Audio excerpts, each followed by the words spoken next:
Convocamos hoxe aquí para falarvos do plenario que se vai a celebrar o vindeiro sábado, o 27 de outubro, e vamos pois a darvos conta un pouco de como vai a ser o desenvolvemento do plenario, das cuestións técnicas e organizativas e, aparte, facer unha valoración política deste plenario. O plenario, como sabedes, celebrarase o sábado, tamén, como na vez anterior, será na Facultade de Ciencias Económicas e Empresariais. Empezarán ás 9 da mañán as inscripcións das persoas que se acheguen a debater con nós e a seguir construindo e a fortalecer esa alternativa de país na que traballamos. Ás 10 horas da mañán empezarán co regulamento do plenario, que, como sabedes, sempre é o paso previo ao inicio de todos os debates dentro de En Marea. Se dará ás 10 horas ese regulamento do plenario para ver como vai a discurrir o resto do día, e a partir das 11 da mañán empezará a dación de contas por parte do Consello, por parte do Grupo Parlamentar e por parte do Grupo das Cortes. A 1 da tarde terá lugar o debate sobre o regulamento para a elección do Consello das Mareas, para a elección desa nova dirección política do que daremos conta máis adiante e que está programado, como ben sabedes, para o vindeiro mes de novembro.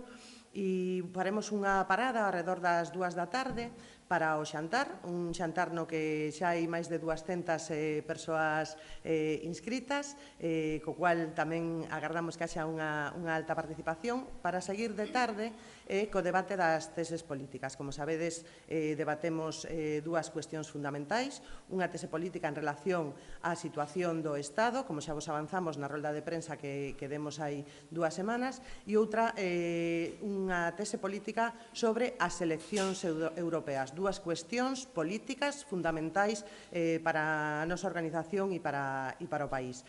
E sobre as 6 da tarde está pensada que sea o acto de clausura. Ademais dese xantar, do que xa vos falei, evidentemente haberá un espazo para vos, para unha sala de prensa, para os medios de comunicación, e tamén haberá un espacio de conciliación.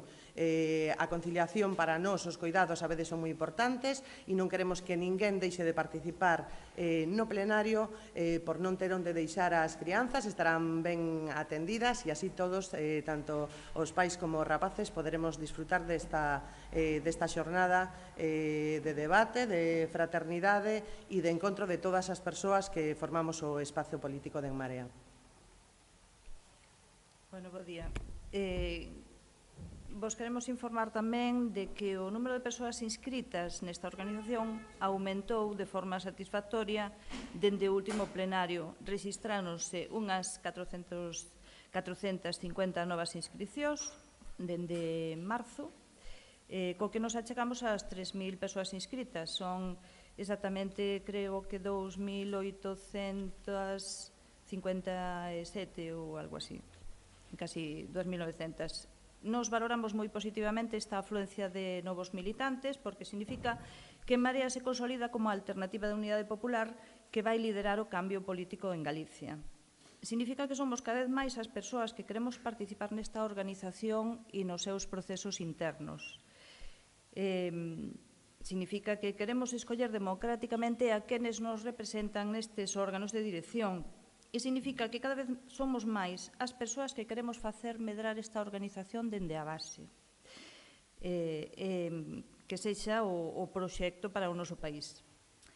E tamén significa que queremos decidirnos as cuestións estratégicas que nos afectan tanto como de que forma imos concorrer ás eleccións europeas ou en que condicións vai apoiar En Marea os orzamentos do Estado. Cales son os temas irrenunciables que marcan esa axenda galega do cambio. Neste sentido, consideramos os acordos entre PSOE e Podemos como condición necesaria para o apoio aos orzamentos, pero non suficiente, porque En Marea ten unha axenda política propia. Hai temas irrenunciables como a transferencia da P9, a condonación da débeda do Porto da Coruña, a defensa da fachada litoral, porque nós non aceptamos a especulación cos terreos portuarios, ou o financiamento de estruturas ferroviarias que permitan a conexión do noso país, entre diferentes zonas do noso país e o noso país con outras comunidades, con Europa. En definitiva, en Marea medra, e iso demostra a legitimidade deste espazo político como espazo de todas, porque xuntas somos máis. E neste sentido consideramos moi positivo que os compañeiros de Podemos estén lanzando mensaxes a favor da participación de En Marea, porque é o que todas queremos. E isto confirma a importancia que ten En Marea como espazo único de unidade popular. Unha pregunta? Non rematamos, non sei se queredes. Pechou o censo ou non? Xa para... Pechou o censo. Pechou o censo. Sí. Pero desde as emendas dos críticos tiven que non, e vostedes están dicindo que é moi positivo que siga achegando esa xente, porque a decisión de pechar o censo antes do primario. Sí, bueno, en relación ao peche do censo é unha cuestión organizativa. Todas as organizacións fan un peche do censo cando se inicia un proceso político. En este caso, pechouse o censo onte ás 12 da noite, pero non estamos falando de que o censo estea pechado. Se calquera persoa que se quera inscribir hoxe no censo de En Marea pode inscribirse, o que significa que non poderá participar do plenario e non poderá participar da elección do Consello das Mareas. Esa é a proposta que nos facemos, pero é unha cuestión de organización e é o que fan os compañeiros tamén en outras organizacións como a Nova ou Marea Atlántica. Quero dicir que é a práctica habitual en calquera espazo político. Non significa que o censo este pechado, todas as persoas son ben recibidas, pero cando se inicia un proceso destas características é normal, por cuestións organizativas, que haxa que facer este peche en un momento dado. Tendo en conta que van debater ese regulamento de cara á elección da nova directiva, non sería positivo que pudiese participar, non solamente inscribirse no censo o maior número de persoas posible, para garantizar que as decisións que se tomen nestes procesos sean o máis apoiadas, o máis amplamente apoiadas posible.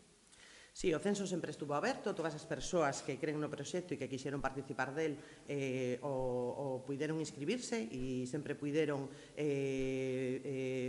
facer chegar as súas achegas, sempre o dixemos, non? A través das xornadas de participación, das mareas sectoriais, sempre temos procesos participativos e a organización sempre está aberta. O censo, como comentamos, a nosa proposta é que se peche por cuestións organizativas onte. Evidentemente, como vos decía, ese censo, as persoas poden seguir hoxe inscribíndose no Medrando, pero serán, en definitiva, as inscritas as que o sábado decidan cal debe ser o proceder en relación tamén a ese censo. Hai unha serie de propostas que están sobre a mesa. Esta é a proposta que decidiu a Dirección de Marea, e, como vos decía, é a que se utiliza no resto tamén de espazos políticos, e o sábado daremos precisamente ese debate.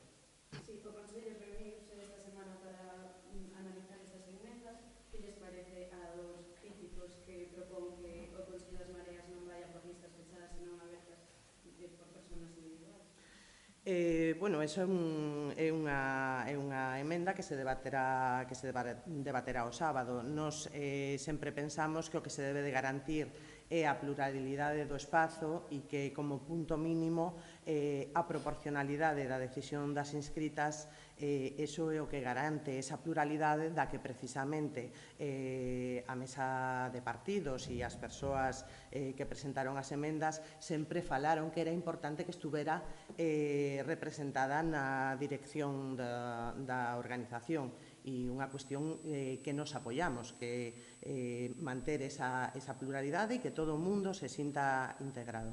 Cree entón que con ese proceso de listas abertas non estaría reflexada esa pluralidade no Consello?